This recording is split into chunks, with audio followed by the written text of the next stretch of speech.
परम पूज्य गुरुदेव के चरणों में सभक्ति नमन। आज हम शतक 7वें के तीसरे उद्देश्यक से अपनी चर्चा को शुरू कर रहे हैं। मेरा पेज नंबर है 350। तो तीसरा उद्देश्यक है, उसका सूत्र नंबर है 62। इसकी चर्चा संभवतः हम कर चुके हैं कि 6 ऋतुएं होती है। वनस्पति का एक जीव किस समय किस अल्प आहार, सबसे कम आहार लेते हैं और सबसे अधिक आहार लेते हैं। और इसका उत्तर दिया गया था कि प्रावृत और वर्षा ऋतु में वनस्पति का एक जीव जो है सबसे अधिक आहार लेते हैं, और शरद ऋतु में उससे अल्प, हेमंत ऋतु में उससे अल्प, और बसंत ऋतु में उससे अल्प, और ग्रीष्म ऋतु में उससे अल्प आहार लेते हैं। और ग्रीष्म ऋतु में वनस्पति का एक जीव सबसे कम आहार लेते हैं। और उसका कारण बताया गया था कि वनस्पति, कुछ उष्ण यौनिक वनस्पति जीव होते हैं जो कि बिना जो है पानी या आहार के भी पल्लवित पुष्पित हो जाते हैं ग्रीष्म ऋतु में। इस वजह से यद्यपि उस समय भी हरियाली होती तो है, किंतु आहार की आवश्यकता कम रहती है। वो उष्ण यौनिक होने के कारण से उनको जल आदि की ज्यादा जरूरत नहीं होती है। अभी हम चल रहे हैं सूत्र नंबर मेरे ख्याल से है 64। तो 64, 65 और यस, तो 64 और 65वां वाला सूत्र है। इसमें पूछा गया है कि क्या मूल मूल के जीव से स्पृष्ट है, कंद कंद के जीव से स्पृष्ट है, ऐसे करके बीज बीज के जीव से स्पृष्ट है। तो उसका उत्तर दिया गया कि हाँ, ऐसा ही है। नेक्स्ट प्रश्न पूछा गया है कि कंद मूल जो है वो किस चीज का आहार लेता है, कंद किसका आहार लेता है। तो इसमें जो उत्तर दिया गया वो बहुत ही इंटरेस्टिंग है कि चूंकि मूल जो है पृथ्वी से, भूमि से जुड़ा हुआ होता है, तो मूल तो पृथ्वी से आहार ले लेता है, किंतु कंद मूल से लेता है, और स्कंद कंद से लेता है, छाल स्कंद से लेता है, शाखा छाल से लेती है, प्रवाल शाखा से लेता है। और पत्र जो है वो प्रवाल से आहार ग्रहण करते हैं, पुष्प पत्र से आहार ग्रहण करते हैं, फल जो है पुष्प से आहार ग्रहण करते हैं, और बीज जो है फल से आहार ग्रहण करते हैं। तो ये देखिए किस तरह से एक आपस में शेयरिंग है। वृक्ष वनस्पति में भी आहार की शेयरिंग किस तरह से होती है। मूल जो है वो तो पृथ्वी से ले लेता है, बाकी आगे की जितने भी वनस्पति के जो 10 प्रकार माने गए हैं, तो आगे की जितनी भी वनस्पति है वो उस मूल से और कंद से, स्कंध से किस तरह से कनेक्टेड होने के कारण से उनसे आहार ग्रहण करती है। तो आचार्य ऋषि ने कहा कि ये सामुदायिक चेतना है, जिसके पास है वो दूसरे को दे रहा है, दूसरा तीसरे को दे रहा है। इस तरह से जिसको जैसी जरूरत है उसके हिसाब से आपस में डिस्ट्रीब्यूशन होता रहता है वृक्ष के अंदर भी। तो ये सामुदायिक चेतना का एक विकास है कि ये सामुदायिक जीवन प्रणाली है, आपस में जीवन किस तरह से जुड़ा हुआ है एक दूसरे के साथ में, और आपसी सपोर्ट किस तरह से होता है वनस्पति जगत में भी। नेक्स्ट जो है 66वां वाला सूत्र है, जो आलू, मूला, अदरक आदि जो अनंतकायिक जीव हैं उनके बारे में प्रश्न पूछा गया कि वो सब अनंतकायिक है। तो भगवान ने कहा कहा ये अनंतकायिक है।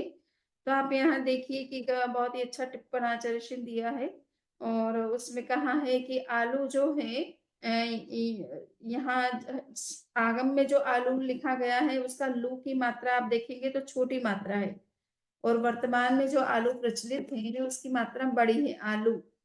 और कहा जाता है कि ये आलू तो पुर्तगीज जब भारत में आए थे तो वो दक्षिण अमेरिका से इस पौधे को लेके आए थे। वो दक्षिण अमेरिका से अपने पुर्तगाल में ले गए होंगे, और वहां से जब वो आए तो वो इस तरह की यहाँ भी लेके आए थे क्रॉप को। तो वर्तमान के जो आलू है वो विशेष रूप से दक्षिण अमेरिका के जो आलू है उससे उनका संबंध है। और इसीलिए एक बार कहा गया था कि ये फिर कंदमूल के अंतर्गत नहीं आता है। बट खाना नहीं खाना ये अपना अपना है, जिसने त्याग कर रखा है और इसी आलू की धारणा से त्याग कर रखा है तो उसको तो नहीं खाना है। और जमीकन समझ करके अगर नहीं खाते हैं तो कोई बात नहीं, ये अच्छा ही है जितना त्याग करे। बट जस्ट सिद्धांत की बात बताई गई है कि जो आगमिक आलू है वो वर्तमान में शायद दिखाई नहीं देते हैं, और जो हैं वो दक्षिण अफ्रीका से संबंधित है, अमेरिका से। और इसके लिए कई प्रमाण भी दिए हैं। और एक बात जो यहाँ पे कही गई है, उत्तराध्ययन में तो प्याज और लहसुन को जो है अनंतकायिक बताया गया है, किंतु प्रज्ञापना सूत्र में इन्हें प्रत्येक शरीरी के जीवों के अंतर्गत भी रखा गया है। तो इसलिए ये कुछ एक दो मत इस तरह से भिन्न जो हमें दिखाई दे रहे हैं, वो खास सोचने और समझने के हैं। बाकी यहाँ वनस्पति की जो यहाँ पे कैटेगरी दी है, अनंतकायी की, जीवा जीवाभिगम में क्या दिया है, प्रज्ञापना में क्या दिया गया है, और उत्तराध्ययन सूत्र में क्या दिया है, तो पूरी लिस्ट यहाँ पर दे रखी है। तो तुलनात्मक दृष्टि से अपने को पता चलता है कि अलग अलग ग्रंथों में किस तरह से अनंतकायी को आइडेंटिफाई किया गया है, यानी किस किस को अनंतकायी कहा गया है। अब नेक्स्ट जो सूत्र है 67, 68 से लेकर के 73 तक के जो सूत्र है, इसमें विशेष रूप से जो पूछा गया है वो अल्पकर्म और महाकर्म वाले जीव कौन से होते हैं, तुलनात्मक दृष्टि से देखा जाए तो यहाँ बताया गया है कि यूं तो देखा जाए तो कृष्ण लेष्या वाले जीव महाकर्म वाले होते हैं, और कापोत लेष्या या अन्य जो लेष्या है उनके जीव अल्पतर वेदना वाले होने, अल्पतर कर्म वाले होने चाहिए। किंतु भगवान ने कहा कि ये ऐसा हो सकता है कि कृष्ण लेष्या वाला जो जीव है वो अल्पतर कर्म वाला हो और नील लेष्या वाला महत्तर कर्म वाला हो। और ये बात जो कही गई है वो स्थिति की अपेक्षा से कही गई है, यानी कभी कभी जिस नेरे मान लीजिए कोई जीव है जो कृष्ण लेष्या वाला है, नरक में उत्पन्न हुआ है और उसका अधिकतम समय संपन्न हो चुका है, तो उसके कई कर्म तो ऐसे ही समाप्त हो चुके हैं, तो अब जो रहे वो बहुत थोड़े रह गए हैं। और जो जीव नील कापोत लेष्या वाला है या नील लेष्या वाला है, वो अगर उत्पन्न अभी हुआ ही है तो उसके तो कर्म ज्यादा ही होंगे उसके कंपैरिजन में। तो इस अपेक्षा से हम सब जीवों के बारे में ये सेम नियम अप्लाई कर सकते हैं। तो जितने भी 24 दंडक हैं उन सब पर ये नियम एक तरह से लागू होता है, जिसको जिस तरह की लेष्या होती है उस लेष्या से संबंधित जो है विचार उसमें किया जा सकता है। और अब है कि वेदना और निर्जरा का आपस में क्या संबंध है, इस बात को लेकर के विशेष प्रश्न किया जा रहा है। तो वेदना और निर्जरा का समय, वेदना और निर्जरा एक ही बात है तो एक बात नहीं है। वेदना हमेशा कर्म की होती है, निर्जरा जो है नो कर्म, उसको अकर्म कहना चाहिए। कभी कभी दिगंबर ग्रंथों के साथ नो कर्म शब्द की तुलना की जाए तो नो कर्म वहां शरीर आदि को नो कर्म कहा गया है। तो इसलिए यहाँ पर अकर्म शब्द अगर लगाया रखा जाता तो ज्यादा बेहतर होता है, स्पष्टता ज्यादा रहती। बट जो भी है शास्त्रीय जो शब्द है वो नो कर्म है यहाँ पर। तो नो कर्म यानी अकर्म की, तो जब कर्म का वेदन होता है उस समय तो कर्म उदय में चल रहा है, उस समय उसका भोग हो रहा है। वेदन तो जब पूरा उसका भोग संपन्न हो जाता है उसके बाद उसकी निर्जरा होती है। तो इसलिए वेदना और निर्जरा जो है उसका संबंध, वेदना का संबंध कर्म के साथ में है और निर्जरा का संबंध अकर्म के साथ में है। तो चाहे वो समय की बात हो तो समय भी अलग अलग ही दोनों का होगा, ठीक है ना। तो इस तरह से सभी 24 दंडक के बारे में ये एक सेम बात है, इसमें कोई वेदना और निर्जरा को एक नहीं समझना है। वेदना हमेशा कर्म से जुड़ी हुई है और निर्जरा का संबंध नौ कर्म के साथ है, और उनका समय भी अलग अलग होगा। और जिस समय वेदना होगी उस समय निर्जरा नहीं होगी, उस समय तो कर्म का भोग चल रहा है, उस कर्म का फल प्राप्त हो रहा है, तो उस समय निर्जरा नहीं होगी। जब तक फल पूरा नहीं होता है तब तक निर्जरा कर्म की नहीं होगी। सो इस रूप में आपको वेदना और निर्जरा के बीच में अंतर को समझना है। तो लगभग इसमें अपन ने 74 से लेकर के 90 ये 91 तक के 92 तक के सूत्रों को अपन ने देखा है। अब आगे का जो है शाश्वत और अशाश्वत को लेकर के बात हो रही है कि नैरेयिक जो है वो शाश्वत है या अशाश्वत है। तो इसमें उत्तर दिया गया है कि वो शाश्वत भी है और अशाश्वत भी है, और नई की दृष्टि से ये बात कही गई है। उससे पहले सातवें शतक के 60वां सूत्र जो था उसमें भी नैरेयिक के शाश्वत और अशाश्वत की चर्चा हुई थी। वहां पर द्रव्य और पर्याय की दृष्टि से विचार किया गया था, और यहाँ पर ये बात कही जा रही है कि नैरेई के लिए हर नैरेई व्यक्तिगत रूप से नैरेई का अपना सबका समय होता है कि किसकी कितनी आयु है, उस उतने समय तक वो नरक में रहता है और फिर वहां से च्युत होकर के मनुष्य तिर्यंच गति में चला जाता है। और किंतु किसी न कोई नरक में कोई ना कोई जीव तो हमेशा रहता ही है। तो प्रवाह की दृष्टि से तो नरक के नैरिक जो है वो शाश्वत है, किंतु व्यक्तिगत दृष्टि से देखा जाए तो जिसका आयुष्य पूरा हो गया वो नरक गति से निकल जाता है। तो इसलिए व्युत्पत्ति नई की दृष्टि से नैरिक जो है अशाश्वत है। तो ये बात हमको नई दृष्टि से समझना है। एक प्रवाह की दृष्टि से यानी कोई ना कोई नैरिक जीव नरक में रहता ही है हमेशा। और दूसरा है कि जो उसका नरक का आयुष्य पूर्ण हो गया वो वहां से निकलता भी है। तो इसलिए शाश्वत और अशाश्वत दोनों विकल्प घटित हो जाते हैं।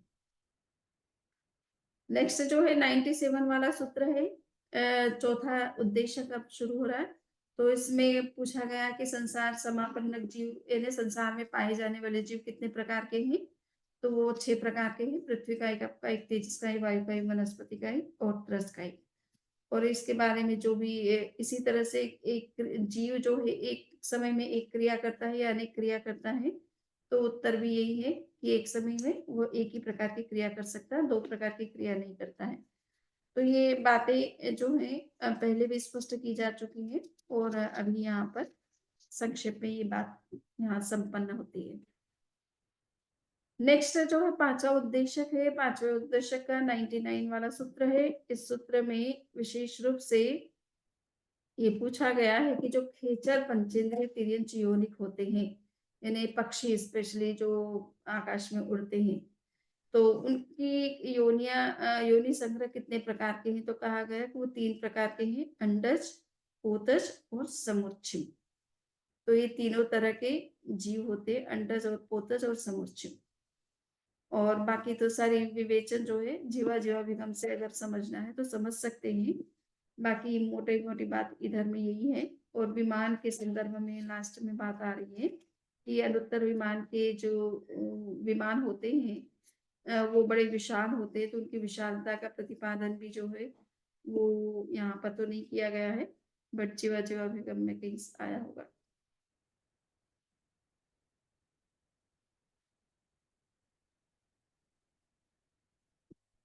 छठा उद्देश्यक है, छठे उद्देश्यक में आयुष्य संबंधी कुछ नियमों की चर्चा की जा रही है। तो ये एक तरह से पुनर्जन्म या परलोक विद्या पर जो काम करना चाहे, रिसर्च करना चाहे, उनके लिए ये सारे सूत्र बड़े इंपॉर्टेंट है। तो यहाँ पे पूछा जा रहा है कि जो भविक जीव नैरिक रूप में वो उत्पन्न होने वाला है, बनते क्या वह यहाँ रहता हुआ नैरिक आयुष्य का बंद करता है, उत्पन्न होता हुआ नैरिक आयुष्य का बंद करता है, उत्पन्न होने पर नैरिक आयुष्य का बंद करता है। तो यहाँ कहा गया है कि गौतम वह यहाँ रहता हुआ नैरिक आयुष्य का बंद करता है, उत्पन्न होता हुआ नैरिक आयुष्य का बंध नहीं करता, और उत्पन्न होने पर नैरिक आयुष्य का बंध नहीं करता है। इसी तरह से असुर कुमार आदि सबके लिए समान नियम है। तो यहाँ ये मूल बात ये जानना है कि आयुष्य का बंध जो है आगामी जन्म का जो आयुष्य है वो इस वर्तमान जन्म में उसका बंध हो जाता है, किंतु उसका भोग नहीं शुरू होता है। भोग तो उस जन्म को प्राप्त करने पर या उस अवस्था में जाने पर ही होता है। इसलिए ये कहा जा रहा है कि आयुष्य का जो बंधन है वो इस वर्तमान जीवन में होता है। वहां उत्पन्न हो रहा है या उत्पन्न हो गया है उसके बाद नहीं होता है। वो तो वहां पे उत्पन्न ही नहीं हो सकता जब तक कि उसका आयुष्य पहले से बंधा ना हो, है ना।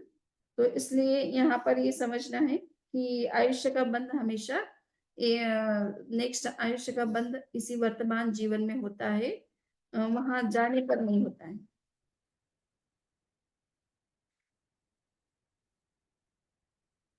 इसलिए मृत्यु को प्राप्त करने वाला जो भी जीव होता पहले से अपना आयुष्य बांधा हुआ है तो वो सायुष्क ही होता है। ऐसा नहीं है कि बिना आयुष्य बांधे वो चला गया। तो बिना आयुष्य के बंधन के किसी की मृत्यु नहीं होती है, चाहे वो अंतिम समय में उसका आयुष्य बंधे, अंतिम समय जो अंतर्मुहूर्त उसका समय रह जाता है उसमें उसका भी चाहे वो 1/3 भाग 2/3 भाग होता है, उसमें चाहे उसका आयुष्य बंधे, किंतु आयुष्य बांधे बिना किसी भी जीव की मृत्यु नहीं होती। ये खास समझने की है। 102 नंबर और सूत्र में जो पूछा गया है कि आयुष्य का जो प्रतिसंवेदन है, यानी जिस आयुष्य नेक्स्ट वाला जो आयुष्य है, उसका अनुभव वर्तमान जीवन में होता है कि नहीं होता है, तो वो नहीं हो सकता है। क्योंकि वर्तमान में तो वर्तमान जीवन का जो आयुष्य है, उसी का भोग हो चल रहा है, उसी का संवेदन हो सकता है। आगामी जीवन का जो है, वो प्रतिसंवेदन इस वर्तमान जीवन में नहीं होता है, मृत्यु के पश्चात ही वो शुरू होता है। और उपपद्यमान और उपपन्न दोनों अवस्थाओं में क्या अंतर है, इस बात को आचार्य श्री ने अपनी ओर से स्पष्ट किया है कि टीकाओं में या उसमें कुछ स्पष्टता नहीं मिलती है। तो उपपद्यमान अवस्था का मतलब है कि अपर्याप्त अवस्था है, और उपपन्न का मतलब है पर्याप्त अवस्था। तो जीव जो है अपर्याप्त अवस्था में आयुष्य का बंध नहीं करता है, न उत्पन्न होने के बाद पर्याप्त बनने के बाद करता है। वो तो पहले के जन्म में ही उस आयुष्य का बंध कर लेता है। सूत्र नंबर 103 से लेकर के 106 तक के जो सूत्र हैं, इसमें पूछा गया है कि आयुष्य का जो बंध है, जिस भी जीव को होता है, उसको महावेदना होती है या अल्प वेदना होती है। तो इस विषय में कहा गया है कि ये विकल्प है इसमें। कभी-कभी किसी की मृत्यु जब होती है तो बहुत भयंकर वेदना भी उसको होती है, किसी को नहीं भी, कम भी होती है। परंतु हाँ, अगर नरक में उस जीव को उत्पन्न होना है, तो उत्पन्न होने के बाद तो निश्चित रूप से उसको बहुत दुःख का वेदन होता है। उसका जीवन बड़ा एकांत दुःखमय होता है, और कभी-कभी उसको थोड़ा सुख की अनुभूति हो सकती है। जब तीर्थंकरों का जन्म धरती पर होता है, पंच कल्याणक होते हैं, तो उस समय उनको थोड़ा बहुत सुख की अनुभूति हो सकती है। देवता का जहाँ तक प्रश्न है, तो देवता में एकांत सुखद उनका जीवन होता है, पर कदाचित उनके असाध वेदना हो सकती है। और बाकी सब जीवों के तो भी मात्रा से यानी उनके अपने कर्म के अनुसार सुख दुख का संवेदन चलता रहता है। कभी सुख अधिक हो जाता है, कभी दुख अधिक हो जाता है, कभी बराबर हो जाता है, तो ये चलता रहता है। तो ये इस तरह से सुख और दुख का जो संवेदन है जीवों में, वो डिपेंड करेगा कि उनका आयुष्य किस तरह का है, किस गति में वो है। 106 नंबर का जो सूत्र है वो बहुत ही इम्पोर्टेंट है। इसमें कहा गया है कि आयुष्य का बंध जब जीव को होता है तो उसको पता चलता है क्या? तो कहा गया है कि आयुष्य जिस समय बंध रहा है या बंध चुका है या बंधने वाला है, इसका पता जीव को नहीं चलता है। ठीक है ना? इसका मतलब है कि आयुष्य का इवन तीर्थंकर भी का भी जब आयुष्य बंध होता है, सपोज वो स्वर्ग से मनुष्य लोक में आते हैं, मनुष्य रूप में जन्म लेते हैं, तो जिस समय आयुष्य बंध हो रहा है, तब उनको भी पता नहीं रहता है कि हमारा आयुष्य जो है वो बंध चुका है। ये यहाँ पर आचार्य श्री ने कहना चाहिए इस खंड के अंदर आयुष्य संबंधी या पुनर्जन्म से संबंधित क्या-क्या नियम आए हैं, क्या-क्या सिद्धांत आए हैं, उसका एक तरह से उन्होंने ब्रीफिंग कर दिया है कि परलोक में जाने वाला जीव आयुष्य का हमेशा बंद करके ही जाता है। आयुष्य का बंध जो है पूर्व जन्म में होता है, यानी भावी जन्म की अपेक्षा पूर्व अर्थात वर्तमान में होता है। यानी हमारा नेक्स्ट जन्म कब कहाँ होना है, इसका निश्चय जो है इस वर्तमान जीवन में होता है। और जीव को जिस योनि में उत्पन्न होना है, उसी से संबंधित आयुष्य का उसका बंध होता है, और एक जीव के साथ एक आयुष्य का ही प्रतिसंवेदन होता है, यानी एक ही प्रकार के आयुष्य का वो अनुभव कर सकता है। तो जिस जीवन में होता है उस आयुष्य का वो प्रतिसंवेदन करता है। आयुष्य बंध के साथ में जाति आदि 6 चीजें निश्चित होती हैं, और आयुष्य का बंध अज्ञात अवस्था में होता है। तो ये इस तरह से 6 तरह की बातें अपने सामने आई हैं, 6 आयुष्य से संबंधित या पुनर्जन्म से संबंधित सिद्धांत अपने सामने आए हैं। अब है कर्कश और अकर्कश वेदनी कर्म के संदर्भ में। तो ये भी बड़ा इंटरेस्टिंग है। इन्हें परीक्षा में आपको ये इस तरह के सैद्धांतिक चीजों पर ज्यादा फोकस करना है, जो आपको पूछी जा सकती है। ठीक है ना? कर्कश चीज यहाँ पे कहा गया है कि कर्कश वेदनी कर्म और अकर्कश वेदनी कर्म, अब नए-नए नाम इस भगवती सूत्र में मिलते हैं। हम जब कर्मों के जो भी भेद प्रभेद पढ़ते हैं, उनमें इन नामों को हम नहीं देखते हैं। परंतु यहाँ पर उन नामों को हम देख रहे हैं, तो एक नए तरीके से नामों को दिया भी गया है। कर्मों के प्रकार एक तरह से नए प्रकार देखने को मिलते हैं। और वो नए प्रकार वैसे तो कुछ नया प्रकार नहीं है, एक अलग लैंग्वेज में उस बात को कहा जा रहा है। तो यहाँ कहा गया कि कर्कश वेदनी कर्म का बंध कैसे के हेतु जो हैं वो 18 प्रकार के पाप का सेवन करना है और उनका अगर हम त्याग करते हैं तो उससे अकर्कश वेदनी कर्म का बंध होता है। अब प्रश्न ये आ रहा है कि कर्कश वेदनी और अकर्कश वेदनी को सात वेदनी और असात वेदनी के अर्थ में समझा जाए तो कहा गया कि सात वेदनी असात वेदनी का संबंध तो केवल वेदनी कर्म से है, जबकि कर्कश वेदनी और अकर्कश वेदनी का संबंध जो है आठों प्रकार के कर्मों से है। इसलिए इनको हमें अलग समझना है। दूसरा ये प्रश्न आता है कि प्राणातिपात आदि जो कर्म हम जिनका त्याग करते हैं 18 पाप का, तो वो एक तरह से संवर है, कर्म निरोध की प्रवृत्ति है। तो उससे बंध कैसे हो सकता है, कर्म का बंध कैसे हो सकता है? तो आचार्य श्री ने यहाँ पर एक विमर्श किया है कि इसका मतलब इतना ही है कि जब कभी हम संवर करते हैं तो निश्चित रूप से उसके साथ में शुभ योग की प्रवृत्ति भी होती है। चाहे हम त्याग कर रहे हैं तो ये भी एक प्रकार का शुभ योग है। मन में संकल्प करते कि इस चीज का हमें त्याग करना है और फिर त्याग लेते हैं तो ये एक शुभ प्रवृत्ति है और साथ साथ में त्याग करने के बाद हमारी जो भी प्रवृत्ति होती है वो एक प्रकार से शुभ योग रूप होती है। तो जहाँ संवर है वहां शुभ योग भी है और शुभ योग है वहां पर निर्जरा है और निर्जरा होने के कारण से ये शुभ योग की प्रवृत्ति होने के कारण से निर्जरा तो होती है, साथ साथ में पुण्य का बंध भी होता है। तो इस तरह से कर्म का बंध जो है संवर के साथ किस रूप में होता है, क्यों होता है, ये बात जो है इस भाष्य से स्पष्ट होती है। तो इसलिए कहा गया है निष्कर्ष के रूप में कि संयम के संवर सहचारी शुभ योग से जो पुण्य बंध होता है वह अकर्कश वेदनीय होता है। ठीक है ना? और अकर्कश वेदनी का संबंध केवल अघात्य कर्म के साथ ही नहीं है, घाती कर्मों के साथ में भी है। संयमी के कषाय आश्रय के निमित्त से ज्ञानावरण आदि घात्य कर्मों तथा अशुभ अघात्य कर्म त्रिक का निरंतर बंध होता रहता है, किंतु प्राणातिपात का विरमण होने के कारण वह अकर्कश वेदनी होता है। तो ये समझ लीजिए कि निरंतर सात आठ कर्मों का बंधन होता रहता है। जिस समय 8 कर्मों का बंध होना होता है उस समय 8 का होता है, अन्यथा 7 का निरंतर होता रहता है। और जब हम प्राणातिपात आदि 18 पापों का त्याग करते हैं, विरमण करते हैं, संयम करते हैं, निरोध करते हैं, तो उस समय अकर्कश वेदनी कर्म का बंध होता है। तो इसका इसलिए इस अकर्कश वेदनी कर्म का या कर्कश वेदनी कर्म का संबंध आठों प्रकार के कर्मों के साथ में, न कि केवल वेदनी कर्म के साथ में। और एक बात ये जो कही गई कि अकर्कश वेदनीय जो है वो उससे संसार परिभ्रमण नहीं बढ़ता है, ये कोई पापानुबंधी पुण्य कर्म क्रिया नहीं है, ये एक तरह से शुद्ध पुण्य कर्म है या कहना चाहिए कि शुभ योग है। और इससे जो भी कर्म का बंधन होता है उसके लिए ज्यादा सोचने की आवश्यकता नहीं है, वो सरलता से वो कर्म का बंधन टूट भी जाता है, निर्जरा हो जाती है और जीव की मुक्ति हो जाती है। नहीं नहीं तो फिर सोचना है कि संवर करने से भी अगर कर्म का बंध हो रहा है तो मोक्ष कैसे होगा। तो ये इस तरह का कर्म नहीं है, ये एक तरह से एकांत शुभ योग के द्वारा होने वाला बंधन है और इस बंधन में ज्यादा ड्यूरेशन नहीं रहता है और इससे मुक्त होना भी सरल है, कठिन नहीं है।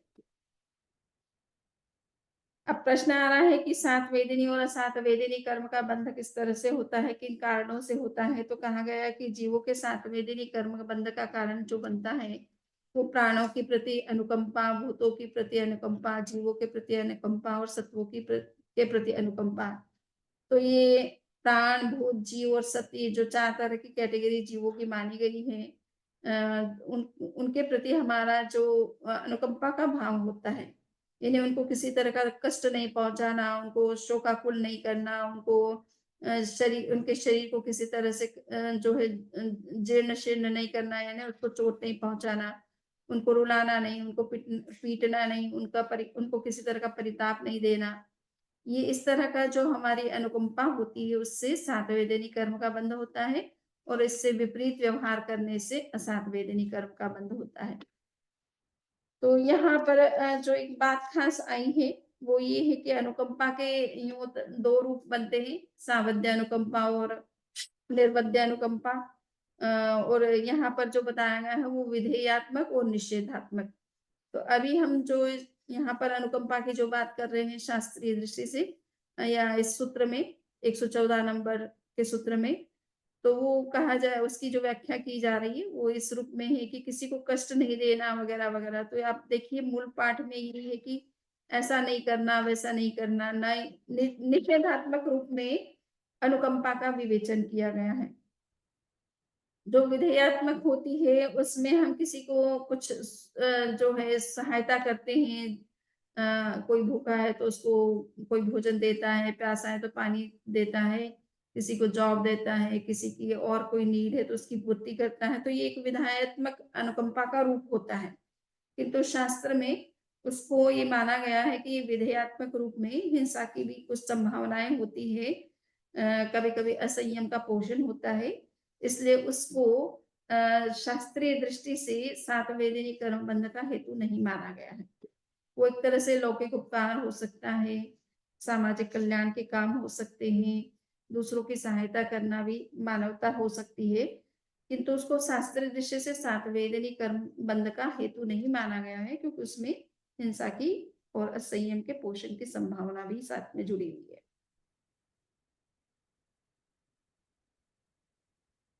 उमास्वाति ने सातवेदनी कर्मबंध के अनेक कारण बताए, उसमें भूतानुकंपा, व्रतीय अनुकंपा, दान, सराग, संयम आदि इनको भी माना है। अकाम निर्जरा, बाल तप, योग, शांति, सोच।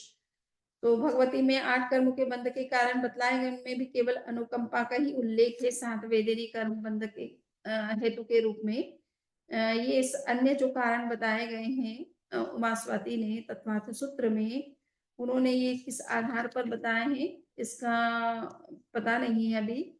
बट सिद्धसेन गणी ने इस सूची को और अधिक लंबा बनाया है और भगवती का पाठ प्राचीन प्रतीत होता है। तत्वार्थ सूत्र का विकास तो बाद में हुआ, 2nd सेंचुरी में।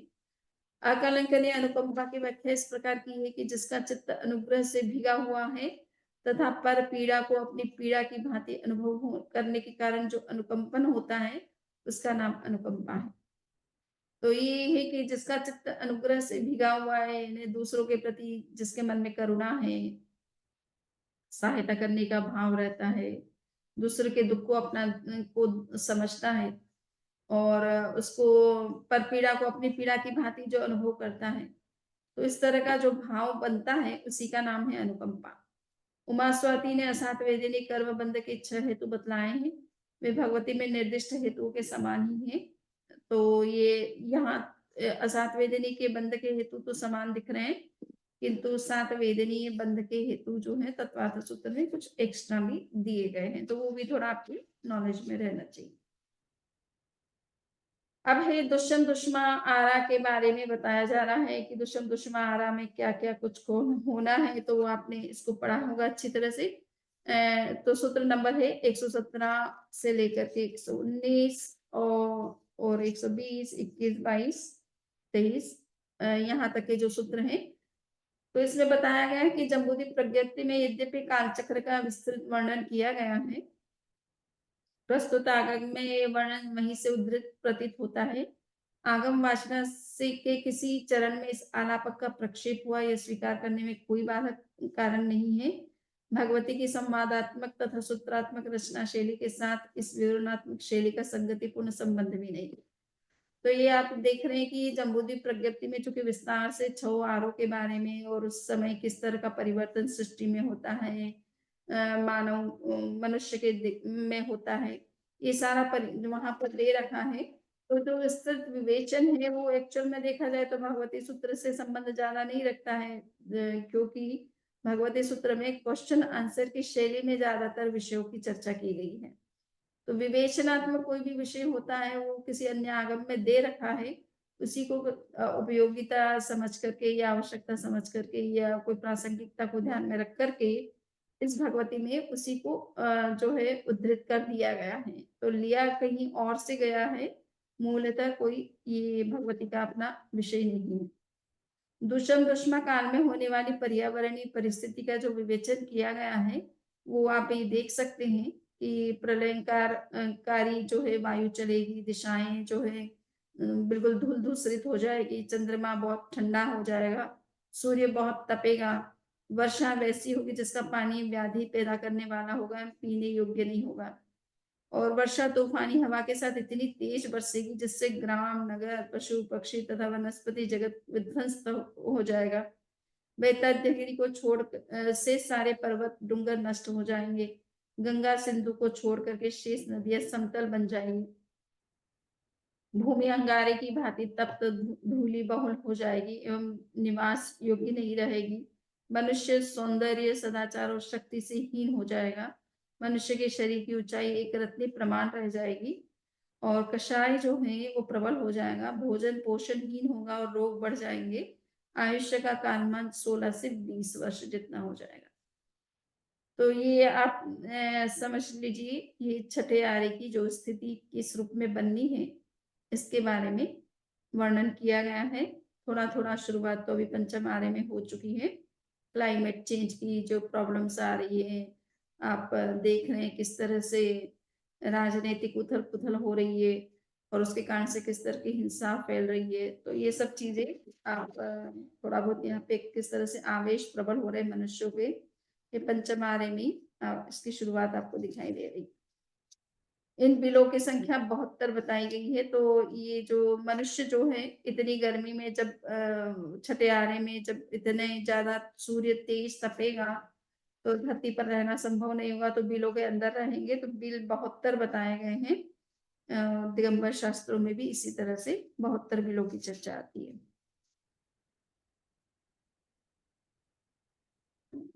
और ज्यादातर लोग नॉन वेज खाने वाले हो जाएंगे, ठीक है ना। क्योंकि खाने का उस समय फसल ही नहीं पैदा हो पाएगी, तो उनके पास में कोई ऑप्शन भी नहीं रहेगा। बाकी शब्दों के अर्थ तो यहाँ दे रखे हैं। आपको अगर कोई चीज समझना है तो आप बता सकेंगे, बताएंगे तो मैं उसे देख सकती हूँ।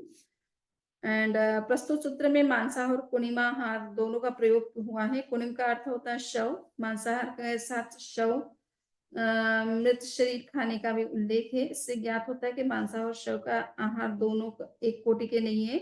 मांसाहार की अपेक्षा शव के आहार में अधिक क्रूरता की मनोवृत्ति होती है। ओके, सो ये देखिए, मांसाहार और कुनिम आहार ये दोनों अलग अलग माने गए हैं। मांसाहार एक तरह से जीवित पशु को मार करके खाता है और कुनिम आहार एक तरह से शव, मृत पशु ऑलरेडी उसका शरीर को का आहार करता है। तो मांसाहार की अपेक्षा शव के आहार में अधिक क्रूरता की मनोवृत्ति देखी जाती है। वैसे तो विपरीत होना चाहिए था। अब है 7वां शतक और इसमें क्रियापद को लेकर के प्रश्न किया गया है कि जो समृद्ध अंगार आयुक्त दशा में, यानी आयुक्त का मतलब है जब उसका मन एकाग्र है उस विषय में, तो दत्त चित्त होकर के चलता है, खड़ा होता है, बैठता, लेटता, वस्त्र पात्र कंबल और पात्र चुन लेता है अथवा रखता है, बनते के उसके ऐर्यापतिक क्रिया होती है अथवा सांप्रदायिक क्रिया होती है। तो कहा गया कि समृद्ध अंगार आयुक्त दशा में चलता है यावत उसके ऐर्यापतिक क्रिया होती है, सांपरिक क्रिया नहीं होती है। अतः किस अपेक्षा से कहा जा रहा है समृद्ध अंगार आयुक्त दशा में चलता है यावत सांप्रदायिक क्रिया नहीं होती। गौतम जिसके क्रोध, मान, माया और लोभ व्यवच्छिन्न हो जाते हैं, उसके ऐर्यावती की क्रिया होती है। जिसके क्रोध, मान, माया और लोभ विच्छिन्न नहीं होते हैं, उसके सांप्रदायिक क्रिया होती है। यथा सूत्र के अनुसार चलने वाले के ऐर्यापतिक क्रिया होती है, उस सूत्र के विपरीत चलने वाले के सांप्रदायिक क्रिया होती है। वह जिसके क्रोध मान वह यथा सूत्र ही चलता है, यानी जिसके क्रोध, मान, माया, लोभ विच्छिन्न हो चुके वो सूत्र का अनुसरण करता है। गौतम यह इस पक्षा से कहा जा रहा है कि संवित अंगार जो है आयुक्त दशा में चलता है यावत सांप्रदायिक क्रिया नहीं होती है। तो ये आप देखिए कि साधु अगर जो है मेरे ख्याल जिनका कषाय समाप्त हो चुका है, तो निश्चित रूप से उनको तो एरियापतिक क्रिया का ही एरियापतिक कर्म का ही बंधन होता है, सांप्रदायिक क्रिया का बंधन नहीं होता है। दूसरा ये है कि शास्त्र का नियमों का सम्यक रूप से जो पालन करता है पूरी जागरूकता के साथ में, तो उसको भी संभवतः जो है सांप्रदायिक क्रिया का कर्म का बंध वैसे नहीं होना चाहिए, सिद्धांत यहाँ के हिसाब से, इस सूत्र के हिसाब से। और नेक्स्ट जो प्रश्न है, काम रूपी है अथवा अरूपी है, तो गौतम काम रूपी है या अरूपी नहीं है? काम रूपी है अथवा अरूपी है, तो गौतम काम रूपी है, अरूपी नहीं है। भलते काम सचित्त है अथवा अचित्त है, तो काम सचित्त भी है और चित्त भी है। काम जीव है अथवा अजीव है, तो काम जीव भी है अजीव भी है। काम जीवों के होते हैं या अजीवों के होते हैं, तो काम जीवों के भी होते हैं, अजीवों को नहीं होते हैं। काम कितने प्रकार के प्रज्ञप्त है, तो काम दो प्रकार के, शब्द और रूप। भलते भोग रूपी है अथवा अरूपी है, गौतम भोग रूपी है, अरूपी नहीं है। भोग सचित्त है अथवा चित्त है, भोग सचित्त भी है और चित्त भी है। भोग जीव भी है और अजीव भी है। और भोग जीवों के होते हैं अथवा अजीवों के, तो भोग जीवों के होते हैं, अजीवों को नहीं होते। भोग कितने प्रकार के, तो गंध, रस और स्पर्श। काम भोग कितने प्रकार के प्रज्ञप्त है, तो काम भोग 5 प्रकार के प्रज्ञप्त है, जैसे शब्द, रूप, गंध, रस और स्पर्श। बनते क्या जीव कामी है अथवा भोगी है, तो गौतम जीव कामी भी है और भोगी भी है। बनते ये किस अपेक्षा से कहा जा रहा है, सो श्रोत्र इंद्रिय और चक्षु इंद्रिय की अपेक्षा से जीव कामी है, घ्राण इंद्रिय और जिह्वा इंद्रिय और स्पर्श इंद्रिय की अपेक्षा से वो भोगी है। मेरी कामी है तो भोगी है, तो ये कहा कि स्तन कुमार तक ये सारी वक्तव्यता सेम रहेगी। पृथ्वी का एक जीव के विषय में जब प्रश्न किया जा रहा है, तो कहा गया पृथ्वी का एक जीव जो है कामी नहीं है, वो केवल भोगी है। ठीक है ना। तो चूंकि भोग का संबंध जो है घ्राण इंद्रिय, जिह्वा इंद्रिय और स्पर्शन इंद्रिय के साथ में है, और उनके पास में केवल एक स्पर्शन इंद्रिय होती है, तो इसलिए कामी नहीं, किंतु वो भोगी हो सकते हैं। चतुरेंद्रिय जीव को विषय में ये है कि वो जीव कामी भी है और भोगी भी है, और पंचेंद्रिय जो जीव है वो कामी और भोगी दोनों ही है। सो इस रूप में आपने देखा कि स्पर्श, रस, गंध, वर्ण और शब्द, इन ये 5 इंद्रियों के जो विषय हैं, तो उसमें जो शब्द है और रूप है उसको काम माना गया है, और शेष विषयों को भोग माना गया है, और उसकी अपेक्षा से जीवों का वर्गीकरण किया गया है। जिसके पास जिस तरह की इंद्रिय है उस हिसाब से हमको देखना है। एक इंद्रिय को छोड़ करके बाकी जो है एक इंद्रिय, यस, और द्विंद्रिय, सो स्पर्शन, रसन, घ्राण। हाँ। सो कहने का मतलब है कि 2 इंद्रिय से लेकर 5 इंद्रिय तक के सारे जीव कामी और भोगी दोनों तरह के हो सकते हैं। एक इंद्रिय जीव मात्र केवल भोगी होते हैं, कामी नहीं होते हैं। तो प्रस्तुत आलापक में इंद्रिय और इंद्रिय विषय के संबंध की मीमांसा की गई है। 5 इंद्रियां हैं, और श्रोत्र, चक्षु, घ्राण, रसन और स्पर्शन, इनके 5 विषय हैं। दर्शन युग में इंद्रियों के प्राप्यकारी और अप्राप्यकारी होने की चर्चा विस्तार से हुई है। न्यायिक, वैशेषिक सभी इंद्रियों को प्राप्यकारी मानते हैं। बौद्ध दर्शन के अनुसार चक्षु और श्रोत्र प्राप्यकारी नहीं है। जैन दर्शन में केवल चक्षु को अप्राप्यकारी माना गया है। यह ज्ञान मीमांसा का विषय है। काम और भोग की मीमांसा ज्ञान मीमांसा से भिन्न है। काम और भोग की मीमांसा में श्रोत्र और चक्षु ये 2 इंद्रियां कामी है, शेष 3 इंद्रियां भोगी है। जिन विषयों की कामना की जाती है किंतु संवेदन या अनुभव नहीं होता, वे काम कहलाते हैं। शब्द और रूप ये 2 काम हैं। जो विषय संवेदन उत्पन्न करते हैं, जिनका अनुभव होता है, वे भोग कहलाते हैं। गंध, रस और स्पर्श ये 3 भोग हैं। काम और भोग पौद्गलिक हैं, इसलिए वे रूपी हैं। चैतन्य युक्त शब्द और रूप सचित्त तथा चैतन्य रहित शब्द और रूप अचित्त होते हैं। वृत्तिकार ने सचित्त अचित्त की व्याख्या भिन्न प्रकार से की है। उनके अनुसार समनस्क प्राणी का रूप सचित्त काम और अमनस्क प्राणी का रूप अचित्त काम है। ये तो व्याख्या थोड़ा समझ में आने जैसी नहीं है। किंतु ये विमर्शनीय है। आगम साहित्य में समनस्क के लिए संगी और अमनस्क के लिए असंगी का प्रयोग किया गया है। सचित्त का प्रयोग सभी चेतनावान प्राणियों के लिए हुआ है, और अचित्त का प्रयोग चेतन शून्य वस्तु के लिए हुआ है। सजीव शरीर के रूप की अपेक्षा तथा जीव शब्द की अपेक्षा काम जीव भी है। चित्र, पुतले आदि के रूप की अपेक्षा तथा अजीव शब्द की अपेक्षा काम अजीव भी है। भोग का विषय काम की भांति ही वक्तव्य है। जीव कामी और भोगी दोनों प्रकार के होते हैं। एक इंद्रिय, द्विंद्रिय और त्रिंद्रिय जीव केवल भोगी ही होते हैं। अच्छा, चतुरिंद्रिय और पंचेंद्रिय जीव हाँ, ये सही है। चतुरिंद्रिय और पंचेंद्रिय जीव कामी और भोगी दोनों प्रकार के होते हैं, क्योंकि वो 3 जो इंद्रियाँ हैं, स्पर्शन, रसन और घ्राण, उसकी अपेक्षा से भोगी माना गया है। तो 1 इंद्रिय से लेकर के 3 इंद्रिय तक के जीव भोगी हैं एंड चतुरिंद्रिय और पंचेंद्रिय जो जीव हैं, कामी और भोगी दोनों हो सकते हैं। कामी भोगी जीव सबसे अल्प हैं, इसका हेतु यह है चतुरिंद्रिय और पंचेंद्रिय जीव सबसे अल्प होते हैं। सिद्ध जीव नो कामी और नो भोगी होते हैं। वे चतुरिंद्रिय और पंचेंद्रिय जीवों की अपेक्षा अनंत गुना अधिक है। भोगी जीव सिद्धों से भी अनंत गुना अधिक है। भोगी की कोटि में जीवों के 3 वर्ग हो गए हैं, एक इंद्रिय, द्विंद्रिय, त्रिंद्रिय। वनस्पति में अनंत जीव होते हैं, इस अपेक्षा से भोगी जीव सिद्धों की अपेक्षा अनंत गुना अधिक है। प्रस्तुत आनापक में काम और भोग का निश्चित वर्गीकरण है, व्याख्या साहित्य में उसका निर्वहन नहीं हुआ है। ओके, सो यहाँ पर कामी और भोगी को लेकर के जो चर्चा हुई है वो स्पष्ट हो गई है, और इसमें कोई ऐसा कोई जटिल विषय नहीं है। अब नेक्स्ट जो प्रश्न है 146 से 100 आपके 49 तक के जो सूत्र हैं उसमें छद्मस्त और केवल ज्ञानी के संदर्भ में कुछ प्रश्न है। तो छद्मस्त मनुष्य जो किसी देवलोक में देव के रूप में उत्पन्न होने के योग्य है, भंते वह क्षीण भोगी दुर्बल शरीर वाला है, वह उत्थान कर्म बल वीर्य और पुरस्कार पराक्रम से विपुल भोग्य भोगों का भोग करने में समर्थ नहीं है। भंते क्या आप भी इस अर्थ को इस प्रकार कहते हैं? तो गौतम यह अर्थ संगत नहीं है।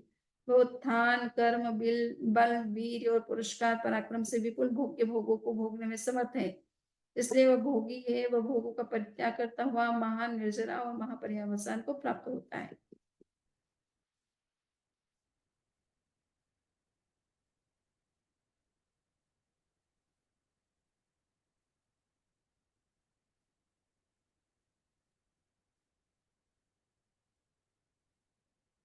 तो ये आप देख रहे हैं कि जो व्यक्ति छद्मस्त है और देवलोक में उत्पन्न होने वाला है, उसके बारे में इस तरह का जो प्रश्न किया गया है कि वो भोगों को भोगने में समर्थ है या नहीं है, वो भोगी है या नहीं है।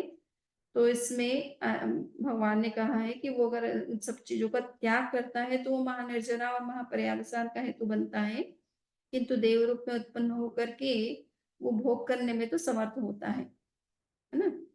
सो ये अधो आधोवधि ज्ञानी मनुष्य जो किसी देवलोक में देव के रूप में उत्पन्न होने के योग्य है, भंते वह क्षीण भोगी दुर्बल शरीर वाला व उत्थान बल वीर्य पुरस्कार पराक्रम से विपुल भोग्य भोगों को भोग करने में समर्थ नहीं है।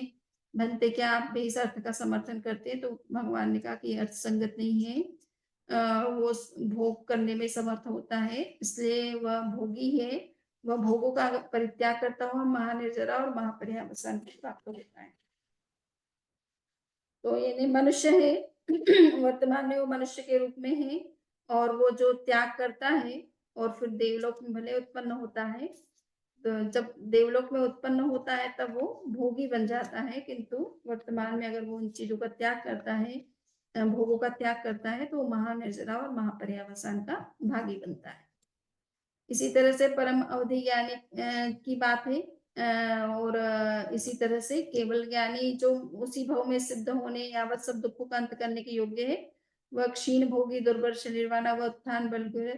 तो यह वो समर्थ नहीं बनते क्या आप भी इस अर्थ का? तो यह अर्थ संगत नहीं। वह उत्थान कर्म बल वीर और पुरस्कार पराक्रम से विपुल भोग्य भोगों को भोग करने में समर्थ है, इसलिए वह भोगी वो भोगों का परित्याग करता हुआ महानिर्जरा महापर्यावसान को प्राप्त होता है।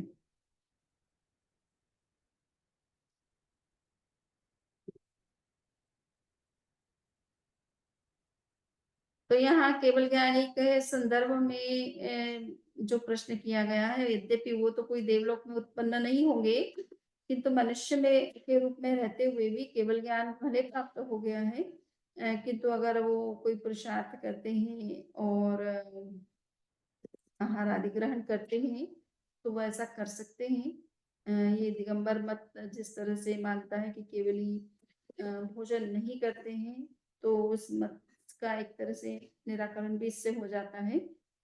तो यहाँ प्रश्न जो उपस्थित किए गए हैं, जो भोगी नहीं है वह त्यागी नहीं होता है, जो त्यागी नहीं है वो महानिर्जरा और महापर्यवसान वाला नहीं होता है। विशिष्ट निर्जरा के बिना विशिष्ट पुण्य का बंध नहीं होता है। तो जैसे एक पुरुष दुर्बल शरीर वाला है, उसमें उत्थान बल वीर्य और पुरस्कार पराक्रम नहीं है, वह भोग भोगने में समर्थ नहीं हो सकता है, फिर त्याग कैसे?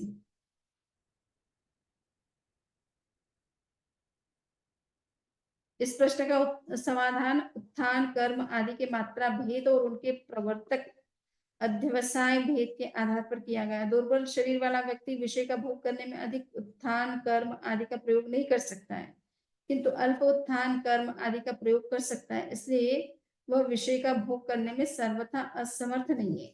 दुर्बल शरीर वाला व्यक्ति भी अध्यवसाय के स्तर पर विषय का भोग कर सकता है, इस अपेक्षा से भी वह विषय का भोग करने में असमर्थ नहीं है। वह भोग करने में समर्थ है, इसलिए उनका परित्याग करने के कारण वह त्यागी भी हो सकता है। तो यहाँ भोगी और त्यागी के स्वरूप को थोड़ा सा समझने का प्रयास किया जा रहा है। कमजोर होता है कोई व्यक्ति तो ये तो नहीं होता है कि वो बिल्कुल भोग नहीं कर सकता है, जो उसकी क्षमता है उसके हिसाब से वो भोग कर भी सकता है, और मन में भी उसके उस तरह का परिणाम विचार आ सकते हैं, तो उससे भी वो भोगी कहलाता है, चाहे वो बाहर से न खाए।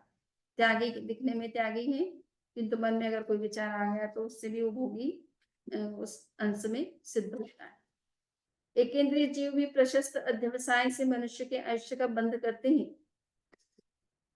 और फिर दुर्बल मनुष्य प्रशस्त अध्यवसाय से निर्जरा और देव आयुष्य का बंध क्यों नहीं कर सकता? प्रत्येक मनुष्य में उत्थान कर्म आदि जैसे नहीं होते, ध्यान विचार में वीर्य पराक्रम आदि के 12 प्रकार बतलाए गए हैं। एक व्यक्ति निर्जरा के लिए शरीर की शुभ प्रवृत्ति अधिक नहीं कर सकता, किंतु ध्यान में वीर्य का प्रयोग अधिक कर सकता है। ध्यानात्मक वीर्य शरीर की शुभ प्रवृत्ति से अधिक निर्जरा का हेतु बन सकता है। ध्यान विचार में वीर्य को इस प्रकार परिभाषित किया गया है। ध्यान की अग्नि में जीव प्रदेशों के द्वारा कर्मों को जला डालने वाली शक्ति वीर्य है। ध्यान की अग्नि में जीव प्रदेशों के द्वारा कर्मों को जला डालने वाली जो शक्ति होती है वो वीर्य है। इसलिए दुर्बल शरीर वाला व्यक्ति भी भोग का परित्याग कर महानिर्जरा और महापर्यवसान वाला हो सकता है। प्रस्तुत आलापक में अवधि ज्ञानी, परमावधि ज्ञानी और केवल ज्ञानी को भी भोगी कहा गया है। इसका तात्पर्य है कि वे दुर्बल शरीर वाले होने के कारण जीवन यात्रोपयोगी वस्तु या पदार्थ का भोग करने में सर्वथा असमर्थ नहीं है, इसलिए वे भोगी हैं अतः त्यागी भी हैं और महानिर्जरा महापर्यवसान वाले भी हैं। तो ये कहने का इतना ही मतलब है कि जो भोग करता है और भोग करने में जो समर्थ है, वो जब त्याग करता है तो उसका त्याग का भी के कारण से महापर्यावसान और महानिर्जरा का वो हेतु उसका त्याग बनता है। तो ये नहीं है कि वो बिल्कुल कमजोर शरीर वाले हैं तो भोग नहीं कर सकते तो फिर उसका त्याग का कोई सेंस नहीं है, ऐसा नहीं है। कुछ लोग कभी कभी कहते हैं ना, किसी कारण से अगर मान लीजिए कि हम भोजन कम करते हैं और या नहीं कम मात्रा में कोई चीज लेते हैं, तो उससे हम सहज ही उस शरीर की चूंकि असमर्थता है, उस अर्थ में हम कम लेते हैं, तो उससे कुछ त्याग करने का उसका क्या सेंस है? वो ऐसे ही हम नहीं खाएंगे और उसको छोड़ भी दे तो उससे क्या फर्क पड़ेगा? किंतु मन से भी व्यक्ति उस चीज की कामना कर सकता है, शरीर से उससे खाया जाए या ना खाया जाए, पर उसके मन में उसकी इच्छा हो सकती है, तो इसलिए भी वो भोगी बन जाता है उस चीज का। तो जितना त्याग करेगा उतना उसको उसका लाभ भी मिलेगा। तो हम शरीर से उस चीज को खाएं, फिजिकल कंडीशन के कारण से कोई चीज खाएं या ना खाएं, किंतु मन से उसको खा सकते हैं, मन से उसकी इच्छा कर सकते हैं। इसलिए जितना हमारे मन के अंदर भी अगर वो उस तरह का विचार आता है तो भी हम भोगी कहलाते हैं, और अगर हम मन से त्याग करते हैं तो हम त्यागी कहलाते हैं, तो उसका भी अपना फल मिलता है।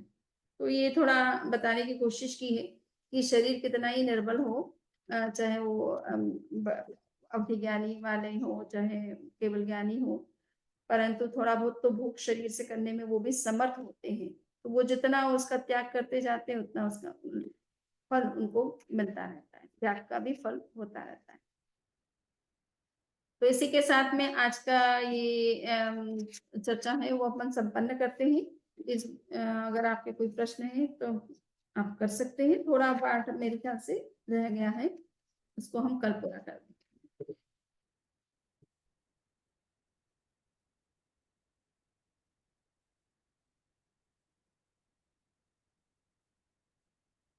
सो अभी किसी के कोई प्रश्न है तो अनम्यूट कर सकते हैं, प्रश्न पूछ सकते हैं।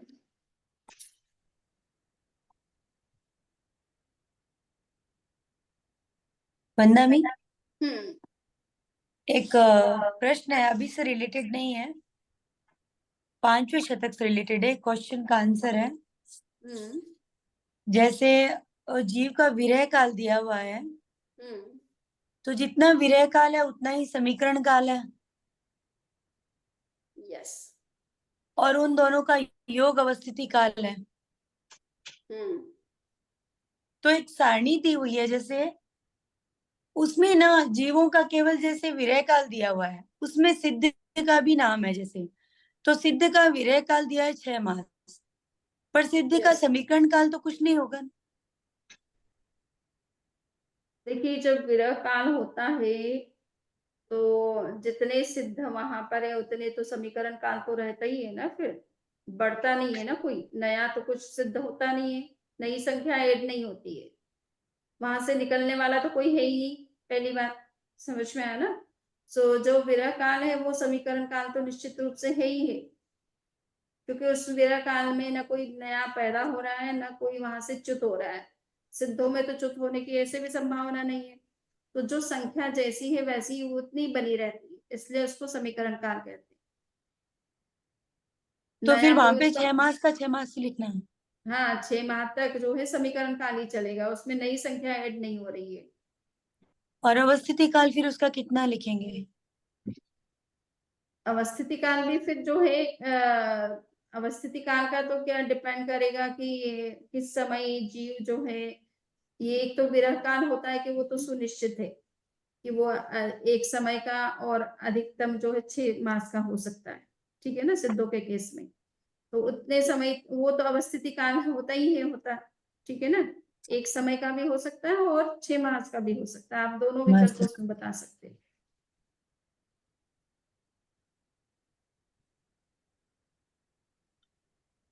तो अवस्थिति काल फिर 1 मास। हाँ, अवस्थिति 1 मास क्यों? नहीं नहीं, जैसे अपन आप बोले। मिनिमम और मैक्सिमम ही बता सकते हैं, है ना। उसके बीच का तो इंटरमीडिएट पीरियड्स जो है वो बताना बहुत मुश्किल है, क्योंकि वो अनसर्टेन होता है। क्लियर। तो आप मिनिमम और मैक्सिमम टाइम पीरियड बता सकते हो कि ये जो विरह काल जो होता है वही एक तरह से समीकरण काल है सिद्धों के लिए, है ना। जो विरह काल है वही समीकरण काल है, और यस, अवस्थिति काल में फिर लिखना है जगन्य एक समय उत्कृष्ट 6 मास। करेक्ट, है ना। और विरह काल का हो वो अगर एक समय का और अधिकतम 6 मास का है, तो हाँ मिनिमम और मैक्सिमम पीरियड जो अवस्थिति काल है वो भी एक तरह से समीकरण काल ही है, उसमें संख्या बढ़ती घटती नहीं है। अवस्थिति काल का तो भी मतलब तो यही है ना कि न तो संख्या बढ़ी है न घटी है, ठीक है। हाँ, और समीकरण का मतलब होता है कि जितने जीव निकल रहे हैं उतने जीव उत्पन्न भी हो रहे हैं, क्लियर, तो संख्या बराबर जितनी, रहती है उसके कारण से। हाँ, तो यह सिद्धों के संदर्भ में ये है कि निकलता कोई नहीं है, उत्पन्न नहीं होते हैं, वहां पर सिद्ध ही बनते हैं। इस अर्थ में सिद्धों के केस में संभवतः समीकरण नहीं लिया गया है, वहां पर अवस्थिति काल ही आप बोल सकते हो, क्योंकि वहां निकलने वाली कोई बात नहीं है ना, वो विकल्प घटता नहीं है जो समीकरण की व्याख्या जो की जाती है उसमें। समीकरण का जैसे बताया हुआ है ना कि जैसे जितने उत्पन्न होते हैं उतने निकल जाते हैं, करेक्ट। इसीलिए तो वो। इसलिए हाँ सिद्धों के केस में समीकरण वाला विकल्प नहीं घटेगा, मेरा ये कहना है। समीकरण काल पूछा गया है हाँ, क्या सिद्धों के केस में? जैसे इस विरह काल दिया हुआ है सारणी बना के, उसका अवस्थित काल और समीकरण काल भी बताना है, तो वो तो जैसे उनको देख के बना सकते हैं, पर सिद्धों के संदर्भ में ये हो जाता है ना कि समीकरण कैसे बिठाएं। इसलिए कह रही कि सिद्धों के केस में समीकरण वाला विकल्प मतलब जो है कंसेप्ट वो लागू नहीं होता है, क्योंकि उसमें निकलने वाला कोई बात ही नहीं है ना। तो वो विकल्प वहां वो कंसेप्ट उन पर अप्लाई नहीं करता है। अन्य जीवों के संदर्भ में आप कर सकते हो कि विरह काल के समय में नई उत्पत्ति नहीं होती है और पुरानी डेथ भी नहीं होती है। समीकरण काल में ये है कि जितने निकले उतने अगर नए उत्पन्न हो रहे हैं तो वो संख्या उसके कारण से बराबर बनी रहती है। तो वहां पे उन जीवों के केस में तो ये संभव है कि कुछ की डेथ होती है और कुछ नए पैदा होते रहते हैं। बट सिद्धों में तो केवल नए सिद्ध हो सकते हैं, निकलने वाली बात वहां पर घटती नहीं है। इसलिए समीकरण वाला जो कंसेप्ट है ना वो लागू नहीं होता सिद्धों के ऊपर। तो फिर अवस्थिति काल और समीकरण काल सिद्धों का दोनों ही नहीं होगा ना? नहीं, उनके केस में केवल आप अवस्थिति काल ही बोल सकते हो, समीकरण काल नहीं बोल सकते हो। तो अवस्थिति काल जैसे 6 मास। यस, एक मिनिमम एक समय और मैक्सिमम जो है 6 मास का जो समय है वो है ना। समझ में आ गया? हाँ, बट चलिए, ये मुझे थोड़ा सा अवस्थिति को लेकर अभी भी कंफ्यूजन है। अवस्थिति का मतलब है कि नंबर का कांस्टेंट रहना, है ना। तो कांस्टेंट कब रहेगा? तो सिद्ध तो वहां से एक्चुअली कोई सर्वकाल होता वहां है से ना? कोई जीव निकला नहीं हो, ठीक है ना, या वहां पर कोई नया पैदा नहीं हुआ हो।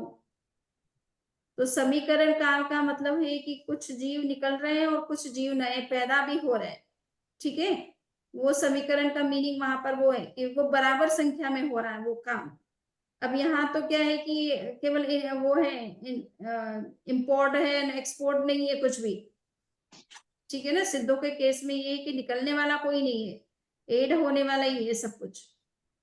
तो वहां केवल एडिशन हो सकता है, ओमिशन नहीं हो सकता है। तो समीकरण वाला जो कंसेप्ट है कि उसका मतलब ये है कि जितने जीव की डेथ हो रही है उतने ही नए पैदा भी हो रहे हैं। तो वो लागू नहीं होता ना सिद्धों के केस में, क्योंकि वहां निकलने वाला केस नहीं है, वहां केवल एड होने वाला केस है, ठीक है ना। सो अब और अवस्थिति का मतलब है संख्या का बराबर रहना। तो वो तो वहां पे हाँ ये है कि जब विराकाल होगा तब उस समय संख्या में वो जितनी थी पहले उतनी ही रहेगी, उस पीरियड में नई संख्या कुछ नहीं होगी। क्लियर? हाँ हाँ। चलिए, और किसी का कोई क्वेश्चन है? आपका वो छठे उपदेशक से संबंधित जो क्वेश्चन है वो भी देखती हूँ मैं।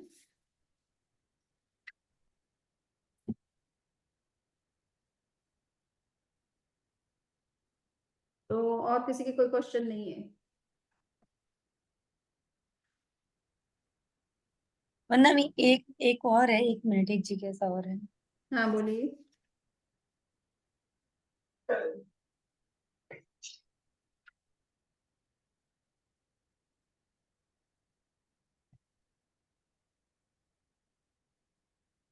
क्या प्रश्न है क्या?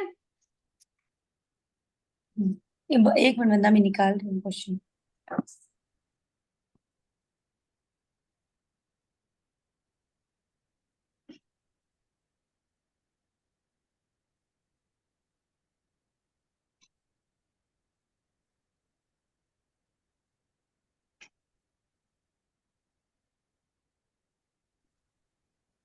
एक छठे शतक का ये है, वंदना में 8वें उपदेशक का, हम्म कि रत्न प्रभा पृथ्वी के नीचे बादर अग्निकाय का अस्तित्व की अपेक्षा से बताया गया है। हम्म रत्न प्रभा पृथ्वी के नीचे बादर हम्म अग्निकाय का अस्तित्व की अपेक्षा से बताया गया है। तो हम्म इसका आंसर दिया है कि अपर्याप्त सूक्ष्म पृथ्वी का एक जीव हम्म शर्करा प्रभा पृथ्वी के पूर्ववर्ती चरमांत में संवहित होकर मनुष्य लोक में अपर्याप्त बादर अग्निकाय के रूप में उत्पन्न होता है। इस हम्म अपेक्षा से रत्न प्रभा पृथ्वी के नीचे बादर अग्निकाय का अस्तित्व बतलाया गया है। ये आंसर नहीं समझ में आया, क्योंकि रत्न प्रभा पृथ्वी के नीचे अस्तित्व पूछ रहे हैं और वहां से जीव शर्करा प्रभा से निकल के मनुष्य लोक में अग्निकाय में जन्म ले रहा है। तो मनुष्य लोक में तो अग्निकाय है ही। नहीं, कहने का मतलब है कि जीव मान लीजिए वहां सूक्ष्म मूल में बादर अग्निकाय नहीं है वहां पर, ठीक है। किंतु वहां जो सूक्ष्म जीव है वो बादर अग्निकाय के रूप में मनुष्य लोक में जन्म लेने वाला है। तो उसने वहां पर आयुष्य बांधा और वहां पर उसकी मृत्यु हुई, तो वहां से वो निकलेगा ना। तो निकलते समय तो उसमें वो बादर कहलाएगा कि नहीं, उसका आयुष्य शुरू होगा कि नहीं वहां से। आयुष्य तो शुरू हो गया, है ना। तो विग्रह वो से अच्छा। उस अपेक्षा से वो समुद्घात करता है या उत्पन्न होता है, तो आयुष्य तो मृत्यु के साथ शुरू हो जाता है उसका। अच्छा, और उस कभी अपेक्षा कभी से बादर जो है, सपोज मनुष्य लोग के भी यहाँ पे जो उत्तर दिया गया वो नीचे से ऊपर आने वाली बात कही गई है। पर कभी कभी मान लीजिए कि बादर जो अग्निकाय का जीव है वो समुद्घात करता है और उसको वहां पर नीचे की पृथ्वी में पैदा होना है सपोज, तो वो भी अपनी समुद्घात की अपेक्षा से उसकी भी आप प्रेजेंस वहां देख सकते हो कि नहीं।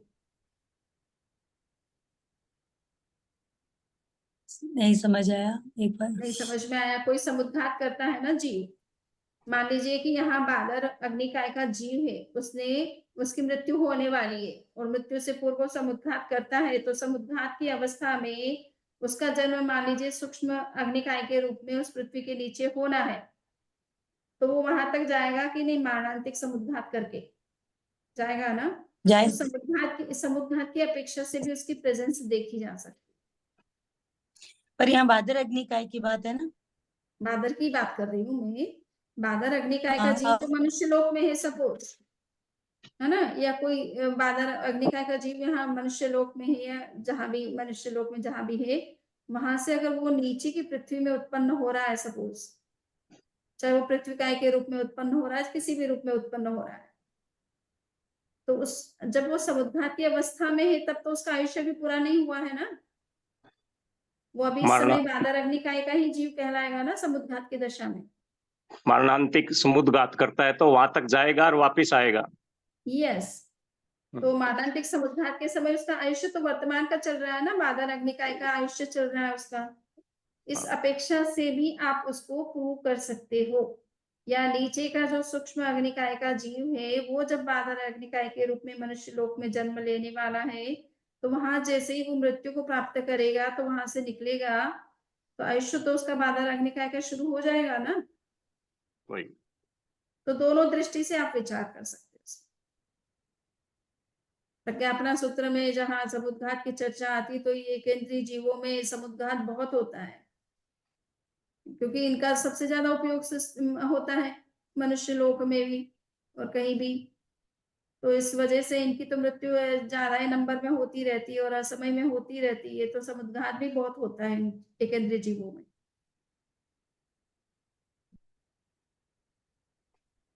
बात वंदा में स्पष्ट हो गई। हाँ, और लगता है कि ये डिस्कनेक्ट ये हो गई। वंदा में ये हाँ बोलिए। केवली केवली को भोगी और कामी कैसे बोला गया? तो अपन तो केवल ज्ञानी को आहार करते हैं ना, केवल ज्ञानी। हाँ, तो भोगी तो हो सकते हैं, कामी वो कैसे होंगे? क्योंकि उन्होंने तो सब कुछ अपना वो राग द्वेष सब खत्म कर दिया है। वो कामी का मतलब यहाँ पे ये बताया है ना कि आप शब्द को सुनते हो, शब्द को ग्रहण करते हो या रूप को देखते हो, तो केवल ज्ञानी जो है आंखों से देखते तो है ना, कानों से हाँ, शब्दों को सुनते तो है। लेकिन उनको कुछ फर्क तो पड़ेगा नहीं, उनके तो सब खत्म हो चुके हैं राग द्वेष। यहाँ पर और कामी का मतलब ये नहीं है कि राग द्वेष या कोई अटैचमेंट किसी चीज का, ये है और विषय ग्रहण की अपेक्षा से। अच्छा, क्योंकि विषय जो एवरेज हो गए हैं। आप चक्षु के अंदर जो चक्षु का जो विषय बनता है वो उसका संवेदन आप नहीं करते हो, वो दूर से ही आप उसको देख लेते हो, उसको टच नहीं करते हो आप, नहीं। इसी तरह से शब्द को भी जो है अपने हिसाब से तो शब्द आपके कान में जाता है, किंतु न्याय वैशेषिक का कहना है कि शब्द आपके कान में नहीं जाता, इसलिए वो अप्राप्यकारी, वो टच नहीं कर रहा आपको। बट हमारे हिसाब से ये कि शब्द के पुद्गल कान में जब पूरी तरह से जाते हैं, कान पूरी तरह से सेचुरेटेड हो जाता है, तब अपने को पता चलता है कि किसी ने अपने को आवाज दी है या कोई आवाज आपको पता चलती है, तो वो उस सेंस में है। यहाँ पर एक कामी का मतलब काम वासना वाला काम नहीं, कामी का मतलब है कि उस इंद्रिय के साथ आपका निकट से उस विषय के साथ आपका जो संपर्क है वो होता है कि नहीं होता है। तो चक्षु का विषय के साथ केवल ज्ञानी का भी संपर्क तो होता है ना, वो देखते तो है ना, हाँ, वो ज्ञान अपने चाहे वो कान से केवल ज्ञान जैसे के माध्यम से करते हैं, इंद्रिय, किंतु चीजों को देखते तो लेकिन है ना। लेकिन वो इंद्रियों का यूज ही नहीं करेंगे ना, वहां पे इंद्रियां नो इंद्रिय में आ गए ना, वो तो इंद्रियां है ही नहीं, नहीं, समझ लो एक तरह इंद्रियों का से। यूज करने का मतलब ये है कि इंद्रिय विषयों को जानने के लिए उनको अपनी इंद्रियों को काम, भावेंद्रिय को काम में लेने की जरूरत नहीं है। वो केवल ज्ञान से जान लेंगे, किंतु विषय को तो ग्रहण करेंगे ना। यहाँ पर जानने से संबंधित नहीं है, पहले ही कहा कि ये ज्ञानावरणी कर्म से इसका कोई संबंध नहीं है, या ज्ञानेंद्रिय से इसका संबंध नहीं है, ये ज्ञान मीमांसा का विषय नहीं है। ये है कि आप विषय को जब जानते हो तो वो संपर्क जब आप करते हो तो संपर्क करने का तरीका आपका कैसा है, किस विषय के साथ में। तो आंखें तो दूर से ही देख लेती है, कान में शब्द जाते हैं इसलिए उसको कहते हैं स्पृष्ट होता है वो, और जीभ नाक और जो है आपका स्पर्शन इंद्रिय ये बद्ध स्पष्ट कहलाते हैं, यानी इसमें पूरी तरह से जब वो चीज जाती है उसका पूरा टेस्ट भी अपने को आता है, तब उसका हमें बोध होता है। क्लियर। तो यहाँ विषय के बारे में, इंद्रिय और विषय का आपस में संबंध किस तरह से होता है, ये काम और भोग से मतलब है। यहाँ पर ये नहीं कि कोई आप कामी है, आपके अंदर कोई वासनाएं हैं, इच्छाएं हैं, उस चीज के प्रति आकर्षण है, ये कोई सेंस नहीं है यहाँ पर ज्यादा। आ गया समझ में। इसको आचार्य श्री ने कहा ना कि वो प्राप्यकारी और अप्राप्यकारी का जो कंसेप्ट था दर्शन के युग में, जो कंसेप्ट आया कि भाई हम विषय के साथ संपर्क स्थापित करते हैं तो कैसे करते हैं, वो उसको छू करके अपने को पता चलता है या दूर से देख करके ही पता चल जाता है। तो जैन दर्शन में कहा कि आंखें जो है वो दूर से देख करके कर लेती, तो उसको छूने की जरूरत नहीं। हम यहाँ से चंद्रमा को देख रहे हैं तो क्या चंद्रमा हमारे आंखों में प्रवेश करता है? नहीं, वो बिना उसको टच किए भी हम दूर से ही पदार्थ को देख लेते हैं। किंतु आपको कोई लड्डू दिया जाए और कहा जाए कि इसका टेस्ट बताओ, तो आप कैसे बता सकते हैं? आप दूर से देख करके बता सकते हो? आपको जीभ पर रखना पड़ेगा। तो वो कहते हैं कि उसमें निकट का संपर्क चाहिए विषय के साथ में, और आंख को इस निकट का संपर्क नहीं चाहिए। निकट में जितना लाओगे उतना कम दिखेगी चीज, जितनी दूर रहेगी उतनी ज्यादा स्पष्ट दिखेगी। तो ये यहाँ पर विषय का आपस में संपर्क किस तरह से होता है, इंद्रियों का और विषय का संपर्क कैसे होता है, उसको एक तरह से डिस्कस किया गया है। और ये कोई वो काम और भोग वैसा नहीं। चलिए हेमा पूछिए, आपका क्या प्रश्न है? हाँ, बंदा मीमांसा में। हाँ हाँ, मुझे ये चौथा उद्देश्य से है बंदा में हाँ 259 पेज से, ये काला देश से सप्रदेश अप्रदेश है। इसमें जो हम्म भंग दिए हुए ना, एक जीव नियमता सप्रदेश, एक नारक यावत एक सिद्ध, अनेक जीव अनेक नारक तथा एकेंद्रीय वर्जित शेष दंडक और सिद्ध एकेंद्रीय, ऐसे अलग अलग भंग में अलग अलग पर ये समझ में नहीं आ रहा है, इसको समझाना। हाँ। तो काल की दृष्टि से सप्रदेश और अप्रदेश दोनों हो सकते हैं। यानी पर्टिकुलर जीव जो है उस अवस्था में जब जन्म ले रहा है तो उसको जन्म लिए अभी एक ही समय हुआ है तो उसको अप्रदेशी कहा गया है, और एक से अधिक समय हो गया उसको तो उसको सप्रदेशी कहा गया है। चाहे वो एक जीव हो चाहे अनेक जीव हो, ठीक है ना, सबके संदर्भ में यही बात है। अब आप पेज नंबर मुझे बताएंगे और या उद्देश्य बताएंगे? चौथा उद्देश्य का 259 पेज है।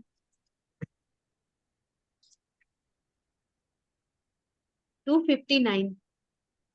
हाँ तो 259 मेरा पेज नहीं है, आप चौथे उद्देश्य का सूत्र बोल दो। हाँ, सूत्र नंबर बोलो। 259 पेज है या सूत्र नंबर है? ये काल की अपेक्षा सप्रदेश अप्रदेश 54 55 56 है। सूत्र नंबर ना? हाँ, 54 55 ऐसे।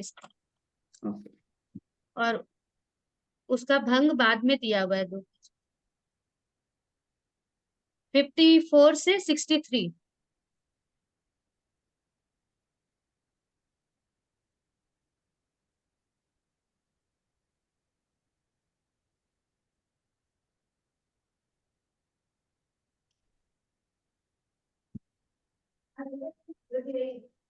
आ रहे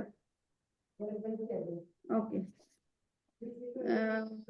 54 से 63 ठीक है।